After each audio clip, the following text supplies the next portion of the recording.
Hey everyone, and welcome to the Sunny Go One Piece podcast. Welcome back, and I hope everyone had a great holiday and happy new year.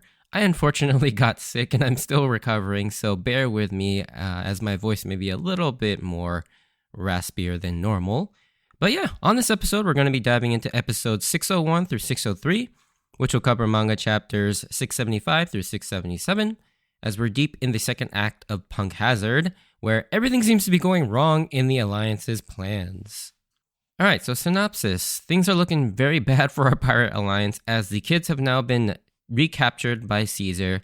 Luffy and Law and a couple others have been captured as well, while the remaining Straw Hats are all running for their lives from Caesar's new weapon of mass destruction, the Shinokuni, and it's up to everyone to regroup and escape in order to counterattack and get off of Punk Hazard alive. Alright, so differences. There aren't too many of them. Most of them are actually really small little additions or subtractions. So the bigger ones, I would say, the first half of the cookie and the coffee gag with Virgo in episode 601 is added anime filler with the cream joke that is not in the manga. And it starts with Caesar entering the room with the missing cookie gag is the only thing that's actually in the manga. So yeah, all that stuff with the coffee and stuff is not in the manga. Additionally, in the manga, we don't actually get to see the moment that Nami and Usopp and Brownbeard actually meet up with Zoro, Sanji, Brook, and Kinemon. We just see the moment that they notice a dragon running away from the gas, and then that's where the scene cuts off in the manga. Additionally, a couple of the smaller scenes that are kind of added in the anime, like when Frankie is about to get out of the cage, he farts, and Tashigi notices that in disgust. Similarly with Frankie, we actually get to see the moment where Frankie heads to the Thousand Sunny with the coup de bout. And then also there's a couple of other things like Sanji getting the nosebleed after thinking about Nami. And when they're escaping from the gas, Brook falls off the dragon, but then is caught by Usopp, and so on. So there's a lot of really small moments that are just added in there, and I'm sure I'm missing a few of them. But that's it for the differences, so let's move on to the episodes themselves. The episode starts off on a really tragic and sad note, as the kids have now been taken back to the lab, with the kids all incredibly desperate for a hit of the drug. But for Mocha, the main giant girl, even through the severe withdrawal hallucinations and pain, she still comes to the horrifying realization that they've all made a grave mistake coming back with Caesar. It's honestly a pretty sad scene, especially how she faults and blames herself. That's probably the most heartbreaking thing about this scene in particular. How she's been gaslit into thinking that this is in some way, somehow, something she deserved because she thinks that she was a bad kid, when in no way is Mocha or the other kids at fault here. So not only does Caesar use physical gas, but also metaphorically gaslighting them to harm people, which is a common tactic used by a lot of abusers.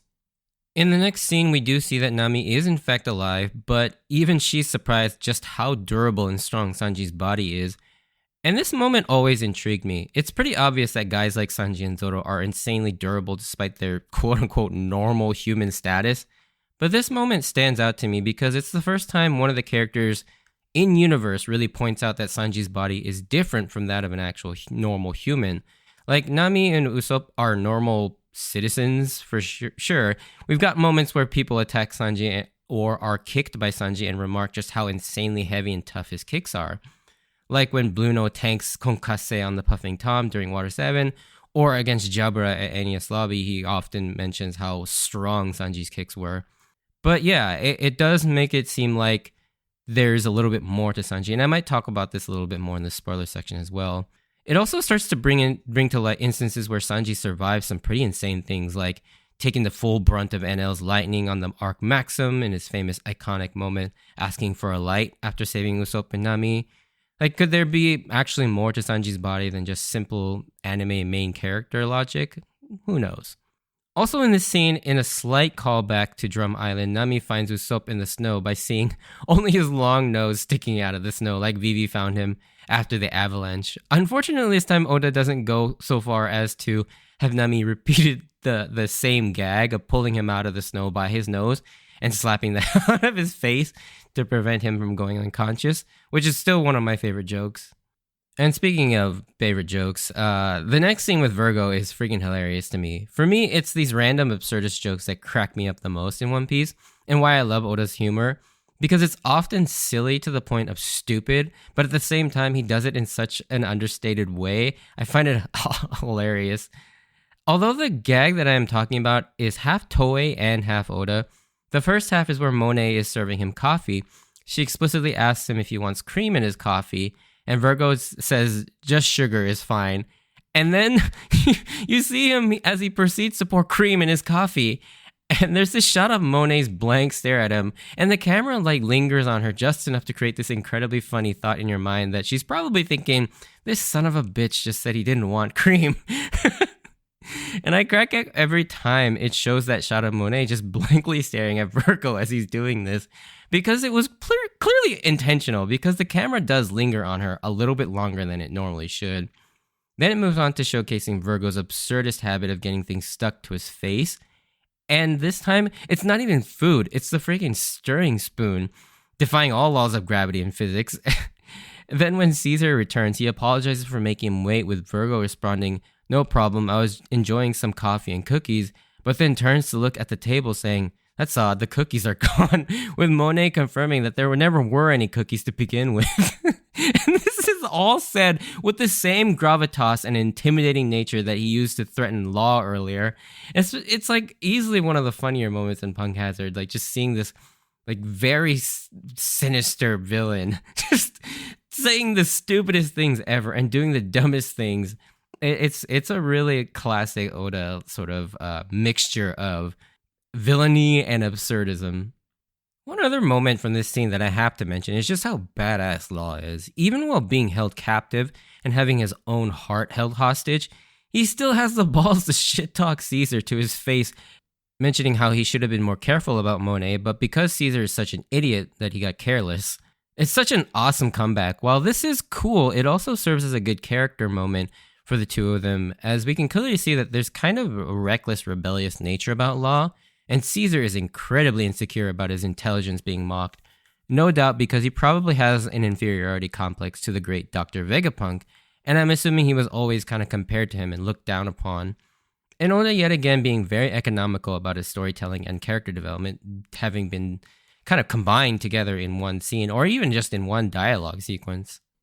One translator's note for the Crunchy subs. So during the segment where Caesar is explaining what the new boost to Smiley is for all his potential buyers, he calls this new experiment Shinokuni, which translated is basically land of death or country of death.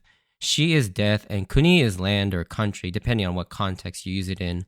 The other thing is later on, the subtitles gets this corrected and adds it in the subtitles with subtitle, like in parentheses, it says land of death. But the first time he says it, it's not there for some reason. So it's very strange why they chose to do that.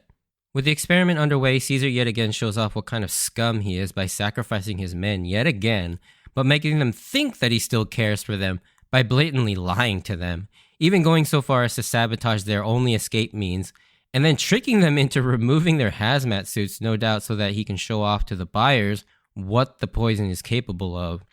I don't think I've hated a villain as much as I hate Caesar since Spandam during the NES lobby arc, but he is terrible. Now, when we get to the beginning of episode 602, we get to see something very interesting and huge in terms of the lore of devil fruits. As Smiley eats the giant candy, it kills it in the process of turning it into the Shinokuni, which is the giant poison gas nuke, basically. With that, the Sarasara fruit is able to go back into circulation, and we can see in that moment, we get to see the first time how a devil fruit comes into being. This was mind-blowing at the time. Like, the first time I saw this, it was crazy. So essentially, what I can tell happens is that when a user of a devil fruit dies, it leaves their body and returns to the ether or wherever, and then it seemingly gets reborn out of an existing nearby piece of fruit. And this was completely different from what I had thought up until that point on how devil fruits are grown or created. Like, up till this point, I always thought that maybe they grew from specific special trees or plants and then somehow found their way across the world. And I always thought the reason why you saw fewer devil fruits outside of the Grand Line is because these special plants were more concentrated in the Grand Line. But that's clearly not the case. They literally just take over the closest piece of fruit, or at least that's how I'm reading this scene. The other possibility is that this was a coincidence that it happened to respawn in the nearby apples, and that in actuality it could respawn at any fruit anywhere in the world, but I find that harder to believe given how Oda sets up this scene. In any case, this is a major addition to the lore and inner workings of the devil fruits, which is pretty cool to see. I also personally find this really cool because it kind of explains why Blackbeard had to work so fast to acquire Whitebeard's fruit after his death, because the process happens within minutes of the user dying. Although this still doesn't explain how he was able to take the power or eat two fruits at the same time, but it was really fun nonetheless. It does make you wonder at this point in the story where Ace's Meta fruit went at that moment. Is it still back somewhere in Marineford, or is it now in the hands of the Marines? But that'll have to wait. One other thought I had is that the Sarasara fruit is now covered in that Shinokuni poison, so whoever eats it next will probably just die instantly and it'll go back into circulation almost as soon as it was eaten. After this, we see the horrifying effects of the Shinokuni gas as it covers the victims and hardens them in some sort of a cast mold, very similar to the remains of the people at the site of the Pompeii, Italy eruptions, where the citizens of the disaster were encased in intense pyroclastic flows from the immense volcanic eruption, and leaves like this very haunting and tragic scene where you see many of the bodies basically preserved at the moment of their deaths in this cast mold. At this point, it's an all-out race for survival for everyone left on the outside of the island. And one thing I find really funny is how the quartet of Sanji, Zoro, Brook, and Kinemon are running like Brook to gain as much speed. But the even funnier part is that this isn't just a visual gag for us to show that they're running absurdly fast, but in universe, Frankie even comments on how they're all running really weirdly from the broadcast. This means that they're actually running very awkwardly compared to how they normally run. And I just find that so funny. The desperation in their voices are also a high point here. And it's a 10 out of 10 on the acting here because this whole scene is so funny. One thing I want to also kind of note too about my own personal experience reading this in the manga, where Caesar is about to move Luffy and the others outside, Chopper gets that note thrown at him to not do anything in the manga. It's a bit more ambiguous as to who threw it, but in the anime it's really obvious who did since the sound effect is there. Of course, even in the manga from the story context, you can tell that Law is the only one smart enough to do that. And so when it cuts back to them, the Straw Hats and Law are still just as relaxed as ever as they're getting ready to counter Hazard, which is the chapter title of, I believe, 677. And this is the point where Law really starts to become such a cool fan favorite character, I feel like. Episode 603 begins not with the continuation of the last scene, but a surprising new story development between more of the Worst Generation members, this time with Kid, Killer, Apu, and Hawkins, as Killer has brought them all together to form an alliance of their own. Unfortunately, this scene is just a tease and we don't really get much beyond that, but most likely they're forming an alliance for a very similar goal in taking down a Yonko Emperor. And you can already tell, though, that this alliance is one that will probably not last very long, as right from the get-go, these guys don't seem to play nicely at all, and they all have, like, big-ass egos, that especially Kid, who isn't really conducive to working together. And I always found this development very interesting to see that right alongside Luffy and the Straw Hats entering into an alliance with Law and the Heart Pirates, while another group of Worst Generation crews formed their own alliance. I never really thought at the time that they would really ever compete with Luffy's alliance, and I never even really thought that Luffy and Law's alliance would last all that long either. Maybe an arc or two at the most. And seeing how volatile the other alliance started, I figured that one wouldn't last at all. Now, from a storytelling perspective, I figured it was Oda trying to show us the dangers of a pirate alliance so that we'd be wary of Luffy entering into an alliance with another one of these pirates, and that was mainly the sort of the goal with this. But of course, we'll go on to see what Oda actually does with this other alliance and how it ties back into the story. So I would say I was kind of right, but not really. It turns out for me, I really began to enjoy Law and Luffy's dynamic the more I saw it, because as we'll see, Law is an incredibly serious and calculated character, which is the exact opposite to Luffy. So just from a writing and storytelling standpoint, seeing these two characters interact is going to be hilarious, because now Luffy truly has a straight man to his wackiness. As we already see in the following scene, Law has already got contingencies for his plans, as he's planted regular chains all over the lab just in case he ever was captured. But He's about to find out that even the best laid plans are always going to go to hell whenever he's working with Luffy. And the moment between Law, Smoker, Tashigi is another scene that I really love too, because it's an important moment that shows who each character really is. Law is not some merciless killer, and that each time when given an opportunity, he will go for not just the most logical and utilitarian option, but there is a bit of compassion in there, even if he tries to play it off like it's solely just for his own benefit. While Smoker is still very prideful about not being helped by Pirate, with Tashigi's lecture about how none of that matters right now, and what's most important is saving lives, both of their own men as well as the children. And if that means lowering themselves to working with pirates, then that's what they have to do. And Smoker comes to realize that this is the correct course of action. And the reason I love this so much is because it shows just how much Tashigi has grown in the 2 years, in particular since Arabasta. If you recall, going all the way back during the war in Arabasta, Tashigi was unsure about what her justice was, asking Smoker what she should do, and Smoker telling her to follow her gut. By the end of it, she chose the right thing to do by putting the people of Arabasta first and helping the Straw Hats, but was on the verge of tears because she was so conflicted about what she had to do to sacrifice her own sense of justice to help the people. However, now she's more than sure of what the right course of action is, and she now scolds and reminds Smoker, her superior officer, that the correct course of action is to help people above all else, even if it means teaming up with pirates once again. And it's such a great character moment because this is what the Marines should be. Sure, they need to capture evil pirates, but helping people should be the main objective of what the Marines should do. And that's why Tashigi and Smoker are, despite the fact that they have a very small role, it's why they're important, because they're pieces to that sort of that theme, that message, along with, Marines like Kobe and Kuzan.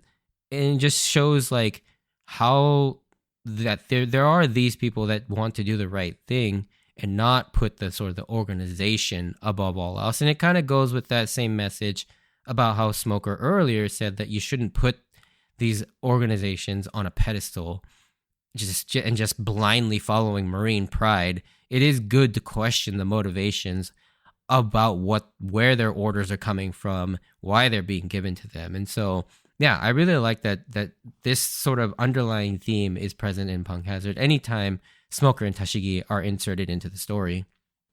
Moving on, though, Law and the rest manage to sneak inside to get the doors open for the G5 soldiers, but they close the doors before the remaining Brownbeard crew can get there. And there's this awesome moment where Zoro confirms with Kinemon whether he can cut steel, to which he says he can, and they just slice their way through the door, reuniting everyone in epic fashion. And I will say, though, this moment, for some reason, it just doesn't quite have that oomph that the manga panel had. I know it's unfair to compare a single manga panel to several frames of an animation, and the detail that a couple frames in an animated medium, the work that needs to go into that to create the same sense in a manga. But for some reason, this just didn't quite have the punch I was expecting it to have after seeing it in the manga. It looks really cool seeing just how much kinetic impact and energy that shot of Brownbeard charging through the door with Zoro and Kinemon flanking him on either side in the manga, whereas in the anime, it just feels like another action beat. Like, it's very, plain. I think for me, what it's missing are the more stylized effects. I think this is something the anime does eventually correct later on, but then it kind of goes too far once we get into the later arcs where it goes full Dragon Ball Z and with crazy explosions and lights and auras. But at this point, there's just none of that flair to really sell the impact of moments like this that deserve it. That's just a personal nitpick I have about this scene. Of course, really in the grand scheme of things, it doesn't matter. It's just one little moment. And again, One Piece is produced weekly, thus the budget and time just aren't there for animators to really dedicate to a moment like this, because we all know they're capable and talented enough to do it when it is necessary for the really important moments, like the big moments. They do bring out the big guns and the bags of cash to actually animate those in a very dynamic and flashy way. But yeah, enough of me whining. this finally kind of concludes the second act of Punk Hazard, as we will begin the third act with the action and climax coming up. And this is where Punk Hazard really shines, I think. As I've mentioned in the past, the middle act of this arc is pretty slow and kind of boring, but once it gets going, it's got so many fun and memorable moments, so I can't wait to talk about those in the next episodes. But yeah, if you did enjoy this, send me a like or comment, and if you want to join me on this journey of rewatching One Piece, please consider subscribing, give me a like or whatever. Check out my Instagram and X account at SunnyGo Podcast for updates on when I post new episodes. I know I have been really bad about posting. It's been pretty busy. But yeah, I'll try and get back on that as soon as possible. But as always, I wanted to thank you for taking the time to listen to my podcast. Just a short, really mini spoiler section, just a few points that I wanted to mention. But if you're not interested in those, stay safe out there, and I hope to see you on the next episode. Bye.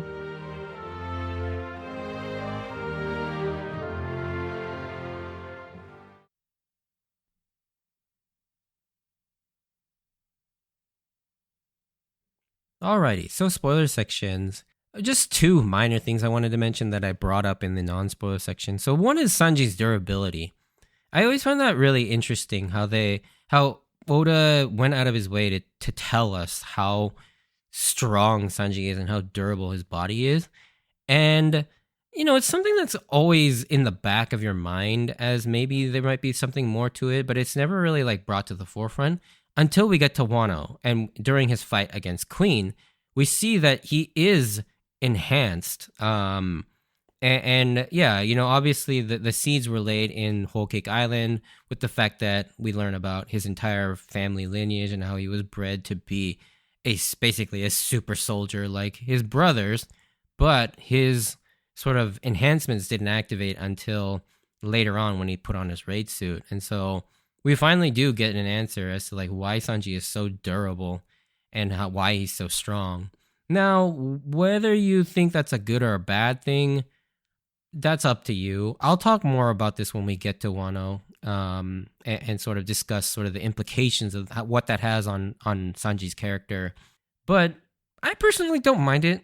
I mean, I don't really mind at all that there is an explanation as to why Sanji is so strong. Now, if we got something like that for Zoro, that one might be a little bit more something that I wouldn't enjoy as much. But because Sanji's was developed and set up so well, I don't really have a problem with it in the long run. But yeah, we'll definitely get into more of that when we get to the Wano arc, or maybe even Whole Cake Island when that whole concept gets introduced. The other thing I wanted to mention is sort of the resurrection of the Mera Mera no Mi, or the fire fruit, the Ace's old fruit. And yeah, you have to believe, so when in Dressrosa, we know that Doflamingo is in possession of the Mera Mera no Mi, and we don't actually learn how he obtained that fruit. But I have to imagine that since he was there at Marineford, maybe he found it. Like he realized that with Ace's death, that somewhere nearby on that island would be the Mera Mera no Mi. So maybe he went and looked for it. But yeah, I don't think I've seen any other sort of information as to how his fruit came about. Some people say that he got it through his underworld dealings, and he just found it and he bought it somehow.